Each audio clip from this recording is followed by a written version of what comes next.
السلام عليكم ورحمة الله وبركاته، يا رب تكونوا بخير. تعالوا نتكلم عن نظام الكيتو.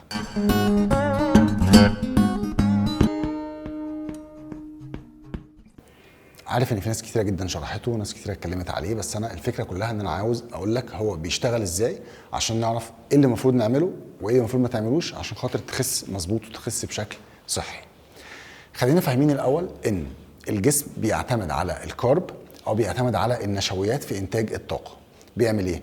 انت بتاكل حاجه نشويات، الجسم بياخدها يبدا يكسرها لاقل صوره ليها اللي هي الجلوكوز، يديك جلوكوز عشان انت تقدر تطلع طاقه، تقدر تشتغل وتتحرك وتبقى زي الفل.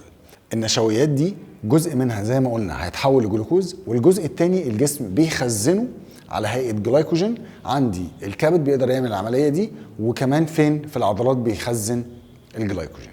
تعال بقى نروح نشوف نظام الكيتو. نظام الكيتو انت بتعمل ايه؟ انت بتاخد 75% من السعرات بتاعتك دهون، وبتاخد 5 بس كارب، وبتاخد 20% بروتين. معنى كده ايه؟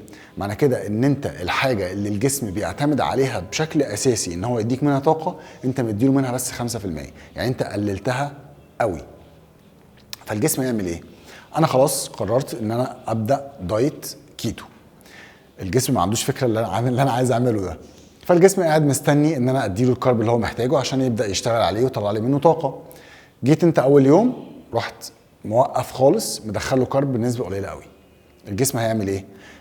مش هيستخدم الدهون، هيبدا اللي هو لسه عنده في المخازن بتاعته، يبدا الكبد يكسر ويطلع لك من الجلايكوجين ده ويديك ويعلي سكر الدم، يديك جلوكوز عشان يعلي سكر الدم ويظبطه. ولو انت اتحركت او بذلت اي مجهود هيبدا يكسر شويه من العضلات ويديك الايه الباور بتاعك اللي انت محتاجه. تاني يوم هتحصل نفس العمليه، انت ما دخلتش كارب، الجسم هيبدا يكسر من اللي موجود عنده عشان يديك طاقه. يوم ورا التاني المخازن دي بتبدا خلاص تقل. وانا عندي حاجتين مهمين جدا في الجسم ما بيعرفوش يأكسدوا الدهون عشان يطلعوا منها طاقه. ايه هما؟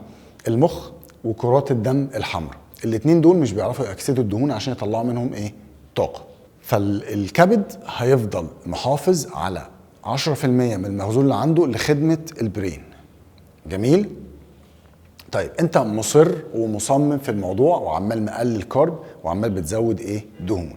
خلاص المخازن دي بتنتهي، فالجسم هيبدا ايه؟ يتصرف، عاوز يأكسد دهون، يبدا ينتج حاجه اسمها اجسام كيتونيه اللي هي اسمها ايه؟ كيتون بوديز. عشان كده هو اسمه نظام الكيتو.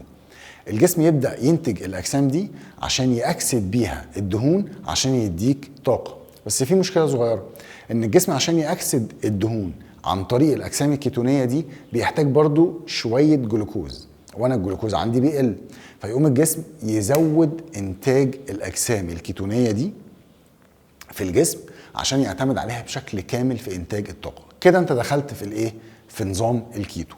الفتره اللي قبلها كنت انت بتخلص المخازن بتاعه الجلايكوجين اللي موجوده عندك في الجسم. معنى الكلام ده ايه؟ معنى الكلام ده ان انا اول اسبوع تقريبا في نظام الكيتو انت بتلاقي نفسك خسيت قوي وظهر عليك ان انت خسيت، والله ده نظام جميل ونظام عظيم. هو مش كده خالص. اللي انت خسيته ده مش دهون خالص، انت خسيت المخازن بتاعه الجلايكوجين وخسيت كمان معاها ميه، لان هي بتكون بتخزن معاها ميه. وعشان كده شرب الميه مهم جدا في النظام ده من الدايت. عشان ما اطولش عليكم ان شاء الله، المره الجايه هنتكلم عن الاكل المسموح بيه في نظام الدايت وايه اللي المفروض ما ناخدوش في النظام ده. اشوفكم على خير ان شاء الله.